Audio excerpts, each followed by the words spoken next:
Ngayon lamang nakapalaot sa dagat ang mga mangingisda sa barangay Ilocanos Norte, San Fernando City, La Union matapos ang pananalasa ng sunod-sunod na bagyo mula bagyong Krising, Dante at Emong. Pero sa ligtas na bahagi lamang ng dagat sila nanghuhuli ng isda.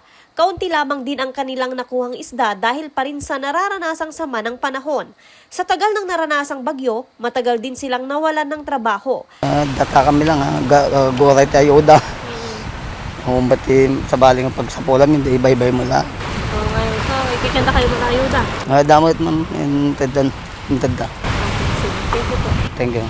Ayon sa La Union Provincial Social Welfare and Development Office o PSWDO, hanggang ngayon, patuloy pa rin ang kanilang pamamahagi ng relief goods sa mga naapektuhan ng nagdaang bagyo. Bagamat sa ngayon, wala na umanong nananatili sa mga evacuation center. Dito family food packs tayo, pati yung family food packs sa DSWD, good for 2 days. For a family of 5, good for 2 days nga kaninda. So, manunga ko na arad, manunga aldaw, dito'y bagyo manipod kini Krising, aging kini Emong. Halos 2 weeks. Lalo na yung Fisher Fox, handa nga nakalaylayan piman. So, dayjay, pangalan na nga tipi, kaninda na gito'y. So, tuloy-tuloy lang ta hanggang siguro makabangon tayo eventually. Hanggang sa ngayon, marami pa rin ang nag-aayos ng kanilang mga tirahan, partikular na sa mga nilipad ang mga bubong at mga residenteng nawasak ang kanilang mga tirahan.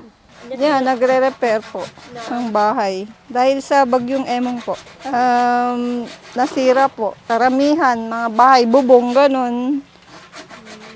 Tapos yung diding, naalis. Patuloy pa rin umano ang isinasagawang assessment ng La Union Provincial Disaster Risk Reduction and Management Office o PDRRMO. As of 5 p.m. kahapon, August 13, umabot na sa mahigit 6.5 billion pesos ang initial estimated cost of damages sa probinsya ng La Union sa pananalasa ng bagyong Krising, Dante at Emong mula sa sektor ng agrikultura, infrastruktura at turismo. Pati ang pagbabalik ng supply ng kuryente patuloy pa ring sinasagawa. Bagamat mula ng manalasang bagyong Emong noong July 25, as of 1 p.m. ngayong araw, nasa 93.1% ng restored ang supply ng kuryente sa probinsya. Hindi pa po 100% restored pero marami na din po yung mga na-restore na mga linya ng mga kuryente natin. At least nasa 93.51% na po dito sa La Union ang na-restore. Dito sa mga uplands, medyo nahihirapan din po sila sa ating mga pag-access. Pero yun nga po yung ating ginagawa, yung pag-clear natin sa mga masusulok na daan para at least may ma-access na. Joan Ponsoy, Balitang Solid North.